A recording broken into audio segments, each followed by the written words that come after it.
जिब्यांना कुठे जिब्यांना काय झालं तुम्हाला सांगतो. वीरेंद्र पवार नावाचा एक अक्कलपोट्या माणूस, काहीच अक्कल नावाची चीज नाही. परत त्याच्याबरोबर ते भानवसे, परत त्याच्याबरोबर अजून कोण कोकाटे. मीडियावर चर्चा चालली होती बरं का. तुमच्या समोर हा मी सवाल तुमच्या समोर उपस्थित करतोय. काय म्हणजे माहितीये का, मराठा ही जातच नाही. म्हणजे काय म्हणजे मराठा ही जातच नाही. मराठे हा प्रदेशवाचक शब्द आहे. प्रवीण गायकवाड नावाचा माणूस आहे ना, तो पण म्हणतो मराठे हा शब्द प्रदेशवाचक आहे. त्यामुळे आम्ही कुणबी आहोत. काय म्हणतात हे, आम्ही कुणबी आहोत. मीडियाला माझं सांगणं आहे, हे काय बोलतात, मराठी हा प्रदेशवाचक शब्द आहे. तो वीरेंद्र पवार नावाचा माणूस मीडिया समोर मला बोलला, ठाके सर धनगर समाज सुद्धा क्षत्रिय आहे, होळकर हे क्षत्रिय आहे. त्या वीरेंद्र पवारला मला सांगायचंय, तानाजी मालुसरे सुद्धा तुझ्या भाषेत बोलायचं म्हणलं तर क्षत्रियच होता. नरवीर राजा उमाजी नाईक, बहेरजी नाईक, अरे बहेरजी नाईक तर शिवाजी महाराजांच्या गुप्तहेर खात्याचा प्रमुख होता. मग ते कोण पाहिजे, क्षत्रियच पाहिजे. जीवा महाने, शिवा काशी, हिरोजी इंदलकर, ही माणसं कोण पाहिजे होती. हे कोण होतात, त्यांच्या भाषेत मराठे होतात ना.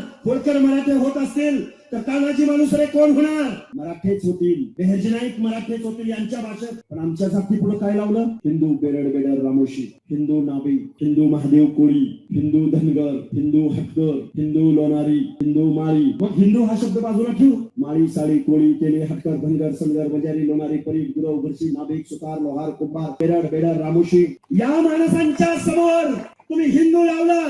तुमच्या समोर काय लावलं, हिंदू मराठा. आमच्या नावासमोर काय लावलं नाही तुम्ही, हिंदू मराठा. का बरं,